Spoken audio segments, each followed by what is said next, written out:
Hello everyone, welcome to Let's Talk Trends. I'm Dawn, Content and Communications Lead of Lion Global Investors. Thank you so much for being with us here today. Joining us on this episode is Lim Yuin, our Chief Investment Strategist here at Lion Global Investors. We just published our second quarter 2023 outlook titled A Game of Tug-of-War. So today I'm very pleased to have him on the show to discuss what we saw in first quarter this year and what could potentially be in store for us in the year ahead. Thanks, Dawn. Great to be here. So indeed, as your quarterly is appropriately titled, central banks on both sides of the Atlantic are battling how to balance inflation and growth, how to bring down sticky inflation by raising interest rates while causing as little economic pain as possible. To add fire to the fuel, in March, market was thrown into further turbulence on the back of the collapse of Silicon Valley Bank and Signature Bank, which was shortly followed by further troubles in Europe. That said, markets seem to have pretty much shrugged it off, with the US equities recovering and finishing the month and quarter higher. So what are our views on the banking failures we have seen, and what do you think are the probabilities of a recession right now in the market?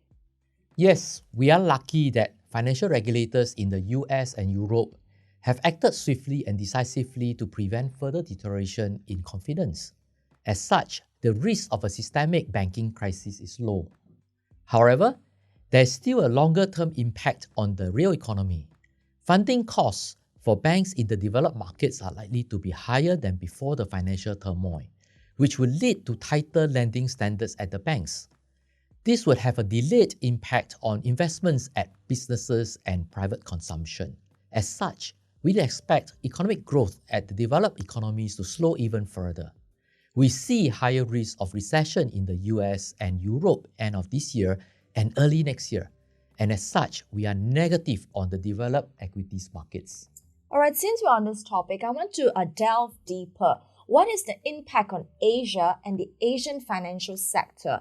And what are some of the warning signs you think investors should look out for? We should look at this issue from two angles. One, whether Asia banks faces the same challenges as the US banks. And two, on the impact on Asia's economic growth. Asia's inflation has been less severe as central banks in Asia did not hike interest rates as much as the US, as the stress on Asia banks are generally less severe.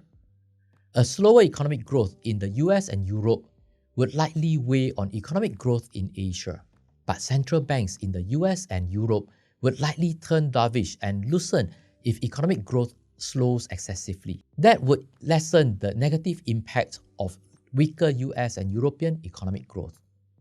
We will look out for any signs that financial conditions are affected, which would be reflected in a significant slowdown in corporate and consumer spending.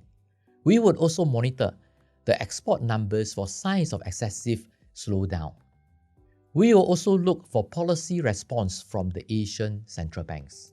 Okay, so as we turn more cautious on developed market equities, and as you mentioned, with the central banks in the US and Europe turning more dovish, what are some of the potential implications for investors?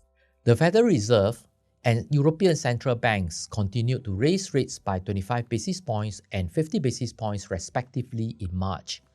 The Fed's projection for the federal funds rate implied a 25 basis points hike for the rest of 2023 and keeping rates constant for the rest of the year. Central banks are still focused on controlling inflation, and we don't see monetary policy supporting a re-accelerating growth in developed markets. Okay, thanks very much for that. In the quarterly, we highlighted that China seems to be rather decoupled from the troubles that we are seeing now versus its Western counterparts. And we have been quite positive on China for a while now. With the conclusion of the National People Congress, I believe it has reinforced our positive view on China. So what are some of the sectors that we are positive in China? And in general, how are we looking at China's growth in the year ahead? There are early signs of recovery in the Chinese economy, and we expect China's GDP to grow at 5% this year. Recent data suggests that things are starting to turn around in the all-important property and consumption sectors. Property sales by volume in February recovered above pre-COVID levels in 2019, while property completions turned positive year-on-year in January and February from a contraction in December. February retail sales also saw positive year-on-year growth as compared to a decline in the fourth quarter 2022 and in January 2023. The recovery in China will be led by a rebound in private demand. Also, regulatory tightening is easing for sectors like internet and property. We'd expect companies benefiting from rebounding domestic demand and policy tailwinds to benefit. Historically, a rebound in domestic demand is also linked to greater demand for commodities and the rise in commodity prices. So, positive on beneficiaries of higher commodity prices too. Okay, great. Sounds like we are indeed positive on China. So how do we think that the Chinese growth and recovery is going to spill over to the rest of Asia? It will benefit through a recovery in goods demand in China, though to a lesser extent as compared to previous cycles, as the Chinese government is unlikely to provide very strong stimulus. As such, our preference is for quality markets like the Singapore equities market that is supported by attractive dividends. Well, thanks very much, Lim Yuin. It's always a pleasure to have you on the show. Great insights as always. Well, everyone, here we are at the end of the episode. Thanks for being with us. If you like what you have heard, please subscribe to our show on YouTube, Spotify, Apple Podcasts, and Google Podcasts. Catch you guys next time.